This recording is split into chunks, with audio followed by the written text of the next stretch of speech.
C'est le direct, nous sommes sur la télévision du monde, LTM, avec notre invité, Mitumba. Bienvenue chez toi, chez nous.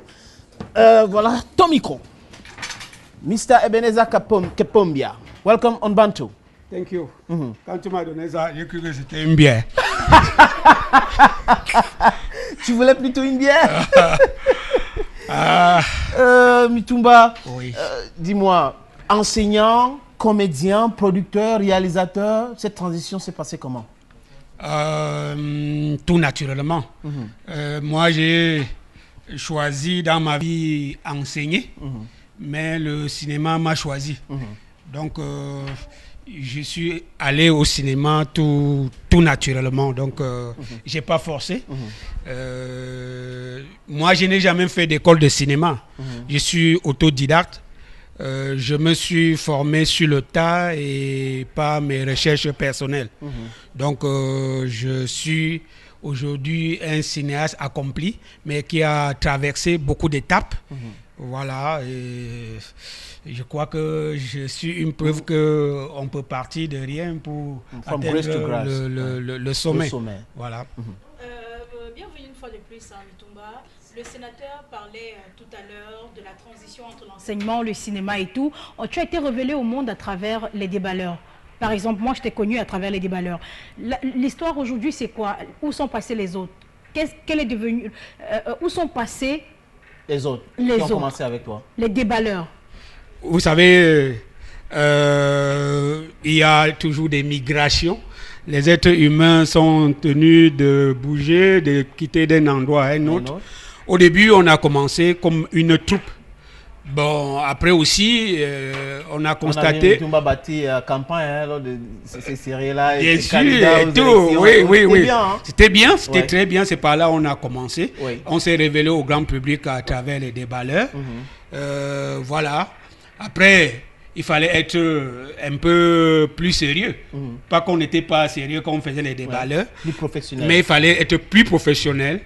Et bon, on a aussi compris que le cinéma, c'est pas une affaire de groupe. Voilà, c'est pas le théâtre. Le cinéma, il faut changer les personnages à chaque film pour que cela intéresse les gens. Voilà. C'est pour ça que très vite, j'ai mis sur pied ma propre unité de production Chambéry Entertainment. Donc on a commencé à coproduire avec la télévision qui nous diffusait Canal 2 la série Foyer polygamique. Bon, Quand on parle de la série Foyer polygamique, le sujet qu'on regarde ce teaser, c'est avec une dame. Vraiment, mon frère, tu vas nous dire où est-ce qu'elle est passée aussi. Quand on regarde ce teaser, Mitumba. Ça fait 6 ans aujourd'hui que toi et moi sommes mariés. Tu n'as jamais eu de retard et c'est même pas pour 2 jours. Chaque mois tu saignes, tu es la seigneurie. Ouais, Mitumba, est-ce que c'est de ma faute? C'est la faute de qui? Hein? C'est la faute de qui? C'est moi qui vais être enceinte à ta place. Comment tu peux dire ça? Toi-même, tu sais que depuis qu'on est mariés, on est parti à l'hôpital. Mais tu vois, oui. où est-ce qu'elle est passée? Oui, Mado est là. Mado est là. Avant, elle était partie au Ghana pour faire une formation dans les ressources humaines. Oui. Et à son retour, elle est allée à l'école normale où elle a fait une formation aussi de conseillère d'orientation. Donc, elle est fonctionnaire du lycée. Voilà, bon, c'est ces mouvements qui ont fait que on n'a pas pu travailler ensemble depuis parce qu'elle n'était pas aujourd'hui stable. qu'elle est stable. Aujourd'hui qu'elle est stable, oui, aujourd'hui elle est stable. Je crois que dans les prochains projets, on aura du plaisir encore de redécouvrir la belle et resplendissante Mado que les gens ont aimé dans Foyer polygamique et Ennemi intime, les 2 grandes séries dans lesquelles elle est intervenue. Les sitcoms au Cameroun, comment tu apprécies ça? De plus en plus, les Camerounais se sont lancés dans la production des séries. Je crois que on est en train de gagner en galon en termes de production de séries. Avant, l'Afrique de l'Ouest avait pris une grande avance sur l'Afrique centrale, le Cameroun en particulier, puisque le Cameroun est le pilier en Afrique centrale en termes beaucoup de domaines. Oui, en termes de cinéma. Aujourd'hui, on parle un peu plus du Cameroun. Quand moi je vais dans les marchés du film maintenant, on dit mais avant on n'entendait pas parler du Cameroun, maintenant le Cameroun pond les séries, voilà et tout. Ça fait une fierté. Je crois que les Camerounais de plus en plus font un bon travail. Sauf qu'il y a beaucoup de compétitivité dans le monde artistique et surtout dans la production du cinéma. Je pense que les gars font beaucoup d'efforts, mais il faut qu'ils le fassent davantage. J'ai l'impression que beaucoup produisent des séries juste pour... Se faire de l'argent? Non. C'est justement... aussi très important de faire de l'argent. Non, curieusement, les gens font des séries plus pour le plaisir de faire les séries ou bien de passer à la télé. Donc, parce qu'au Cameroun, à 99%, les réalisateurs sont en même temps producteurs. C'est-à-dire, on fait de l'autoproduction. Mais Sisindi Emade tout à l'heure qui nous a parlé de son expérience. Voilà, ça fait que on voit plus le réalisateur et ils mettent plus en avant le talent du réalisateur et celui de producteur est un peu délaissé. Le réalisateur est un artiste, le producteur est un businessman. Or, les gens font le cinéma, mais ils ne maîtrisent pas le business du cinéma. Le côté business du cinéma. Le cinéma est certes un art, mais c'est une industrie. Ça veut dire c'est du business. Quand on y met de l'argent, il faut que ça génère les bénéfices. Oui. Donc, c'est la difficulté qu'ont beaucoup des cinéastes camerounais aujourd'hui à ne pas vraiment sortir du Cameroun ou bien à ne pas faire valoir leurs œuvres partout. Je suis aujourd'hui, peut-être avec Jean de Dieu, Tchenyebe, l'un des rares. Moi, hier encore, il manquait le Tchad. Je crois que je suis en contrat. D'ici quelques jours, on va finaliser ça. Il n'y avait que le Tchad, en tant que pays francophone, qui n'avait pas encore diffusé ma série. Dans tous les pays francophones d'Afrique, avait déjà diffusé au moins une de mes séries. Il y en a qui ont diffusé 3, 4. Et j'ai de la chance d'être le premier Camerounais à exploiter le marché du Tchad. Non, pas le marché du Tchad, le marché international. Ouais. Parce que La Reine Blanche est doublée en espagnol. On regarde donc l'extrait de La Reine Blanche. Ça tombe très bien. Tout le monde a préparé tous ces éléments-là. Oui. Cet extrait de La Reine Blanche traduit en espagnol.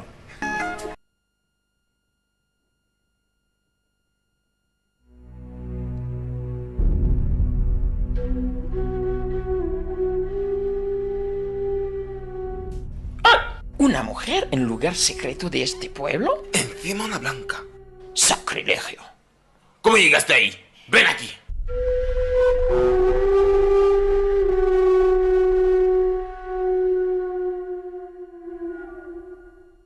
No podéis imaginar qué tipo de recepción estoy preparando para mi novio y la padrina de mi boda, Dios mío.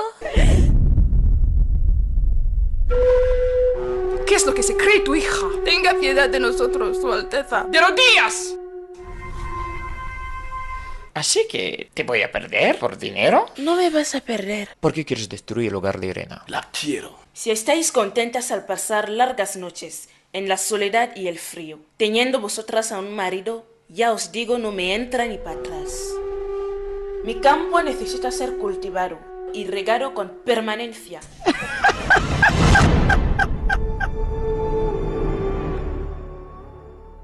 Estamos hablando de asuntos criminales. Félicitations. Oui. C'est pour explorer le marché. Non, ce n'est même pas pour explorer, c'est déjà, puisque c'est diffusé. Non, pas. On va au Mexique. Au Mexique. C'était une commande. Ah, là où c'est. Oui, nous, j'ai eu. Le nid des telenovelas. Bien sûr, on est allé sur le territoire. Oui. Et j'ai de la chance et l'honneur d'être le premier à doubler un film en espagnol et de diffuser sur une télévision mexicaine, le TV Azteca, qui a pris la première saison. Et on est là où je vous parle en train de... Puisque pour eux, c'était un essai. Lorsqu'ils ont fait doubler les 52 premiers épisodes, voilà, cela a bien marché au Mexique. Et on est en train de doubler la deuxième saison. Et je vous rappelle que... Bientôt aux États-Unis. Hein, je vous rappelle que le Cameroun est un pays qui regorge beaucoup de talent parce que cette série est doublée en espagnol au Cameroun. Voilà, le studio est à Yaoundé, RIS Studio. C'est l'occasion pour moi de leur adresser des félicitations. Certes, on a pris quelques... Et la Reine Blanche a été déjà doublée en allemand parce que tu es enseignant d'allemand. Maintenant, c'est le businessman qui parle parce que... Est-ce qu'on a déjà fait ça? Non, on ne l'a pas fait. Pourquoi? Parce que le marché allemand est réduit. Voilà. J'adore bien la langue allemande, mais maintenant, il faut parler business. Tu es un businessman. Oui, je suis un businessman. Et là, tu es en train de travailler sur quel projet? Je me repose. Je suis en train de faire le marketing des deux séries que j'ai produites en 2018, Abiba et Otage d'amour. Donc je vais plus voyager pour présenter ces séries sur le marché des films. On regarde donc l'extrait de Abiba. L'extrait. Et maintenant pour Yamo, comme on dit au quartier vulgairement, il faut que tu donnes un peu d'argent. Bon, enfin, c'est... Tu es un Japonais à la peau noire? Écoutez, nous, dans mes scénarios, on essaie toujours de faire la peinture de la société. Voilà, on peint la société. On voudrait que les Camerounais, les Africains se retrouvent dans ce que nous faisons. Donc, on n'invente pas nos histoires. On prend dans la maison d'à côté, chez le voisin. Chez nous, c'est mon histoire, c'est ton histoire. Et qu'on essaie de mettre en dirigeant et tout, et mettre un peu les épices pour que ce soit captivant, attrayant et avec des suspens qui poussent les gens à avoir l'appétit de regarder à chaque moment. Tout à l'heure, tu parlais du scénario. J'aimerais savoir, depuis Les Déballeurs jusqu'à Abiba, La Reine Blanche et tous ces sitcoms qui ont été tournés par Mitumba, est-ce que c'est toi qui écris chaque scénario? Les histoires, tu les tires de chez tout le monde, mais est-ce que c'est toi qui prends la peine de les écrire? Oui, à 95%. J'ai écrit moi-même mes scénarios, c'est-à-dire Foyer polygamique, Ennemi intime, Cercle vicieux, La belle-mère, La Reine Blanche, ont été, les scénarios ont été écrits par moi-même. Créés et écrits par moi. Mais bon, depuis les deux dernières séries que j'ai faites, Abiba c'est une série créée par Paul Stevec, voilà, et écrit toujours par lui-même.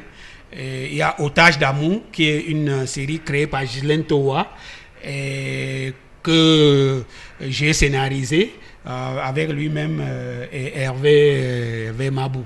Donc, nous sommes au stade où nous achetons les scénarios aux scénaristes pour les produits. Ou bien nous passons du business maintenant. Voilà, on passe la commande. Il faut avoir le temps parce que tu fais du marketing en tant que producteur. Ma tête, mais mon frère, j'ai d'abord enseigné beaucoup d'années et le cinéma, à un moment donné, on n'a plus suffisamment de force. Une substance grise. Oui, c'est ça, voilà. Et aussi, c'est du business, il faut donner du travail aux gens. Vous comprenez? Le cinéma est un métier. De cinéma, il y a des petits métiers dans le cinéma. Il faut faire travailler tout le monde. Donc, à l'heure où je vous parle, je suis en train de passer la commande d'écriture du scénario d'une série à un scénariste. Il faut le payer. Il faut payer le scénariste, il faut payer le dialoguiste et tout. On donne du travail aux gens. Les acteurs. Et après, non. Après avoir écrit, on fait un casting. Il faut faire des contrats avec les acteurs, les techniciens, ainsi de suite. Donc, mais Toumba, c'est un réel plaisir de t'avoir ici. Si tu avais un dernier mot à dire à ce jeune Camerounais aussi qui s'intéresse au cinéma, c'est de travailler avec abnégation et de prime abord de ne pas travailler pour de l'argent. Quand on met de l'argent en avant, on n'y arrive pas. Mais si on travaille avec amour, l'argent vient seul. Moi, j'ai fait près de 18 films avec la télévision Canal 2, je n'avais même pas un franc. Au contraire, je payais les gens pour qu'ils viennent filmer ou bien monter. Mais on s'est fait connaître. Après, on s'est fait un nom. On a créé nous-mêmes notre unité de production. Et on est indépendant. Maintenant, on gagne de l'argent. Voilà, bientôt, peut-être avec le top management de la télévision du monde, on va entrer en contact avec Chimbelin Entertainment. Bien sûr. Pour commencer à diffuser aussi les séries de... C'est ce qu'on attend, c'est ce qu'on attend, c'est ce qu'on attend. Donc, on va discuter en réunion et vous appeler. Hein. Et je serais content parce que c'est quand une télévision contacte un producteur, il sourit d'abord avant de faire quoi que ce soit. Okay, Metumba, thank you so much for coming. Oh, I'm very glad for your invitation. Okay. So, I will be glad to come next time. Et vous, pour les téléspectateurs, c'est pas fini. Il y a les Pacnieux, il y a Salatiel, il y a Blesby, et il y a encore Mr. Leo in the building. C'est pas encore fini. Et le DJ, ça va chauffer hein, dans quelques instants. On regarde Moustique, charismatique, Marcus. Un de Pacnieux, c'était au Canal d'Or. Poupie? Oui, Poupie. Wow, c'était fabulous. I loved it. Let's watch. Oh, come back. We're going to...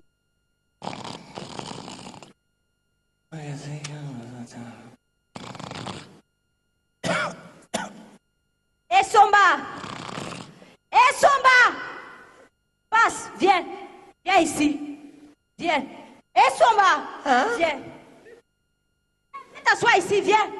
Il est déjà 3h du matin. Depuis qu'on parle ici, les dames, tu es toujours là, tu dors quoi? Il est 4 heures, lève-toi vite, tu n'es pas là avec l'enfant. Somba! C'est même quoi? Lève-toi, il t'a dit.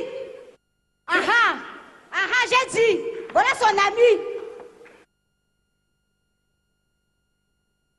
Lève-toi et dis, remets-toi, tu viens ici et t'attends ici. Madame, le 8 mars, c'était hier, c'est fini.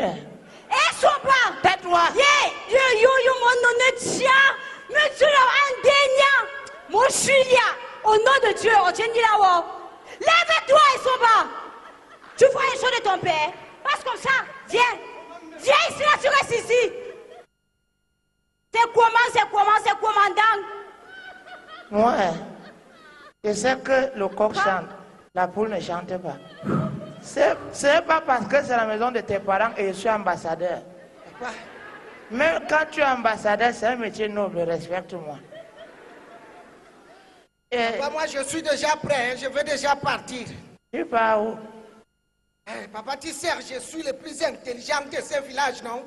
Toi-même, tu sais, je suis le seul dans la famille qui a eu le bac, donc j'ai un background. Voilà. Donc, je suis le plus intelligent du village. Et comme tu es là maintenant, tu sais très bien que si tu meurs, tu vas assurer tout. L'héritage, donc tu peux écrire le testament maintenant. J'atteste que je vais assurer tout. Voilà. Il y a un proverbe chez nous qui dit que Nguyen abine mwangi l'orgidisia. Ça veut dire que si tu vois les bourses d'un enfant dépasser pour son père, c'est qu'il a la haine. Toi, je te demande que tu pars, tu commences à boire. Je te demande, tu voyages? Je vais en ville. Je vais en ville, c'est normal, non? Je m'en vais me chercher.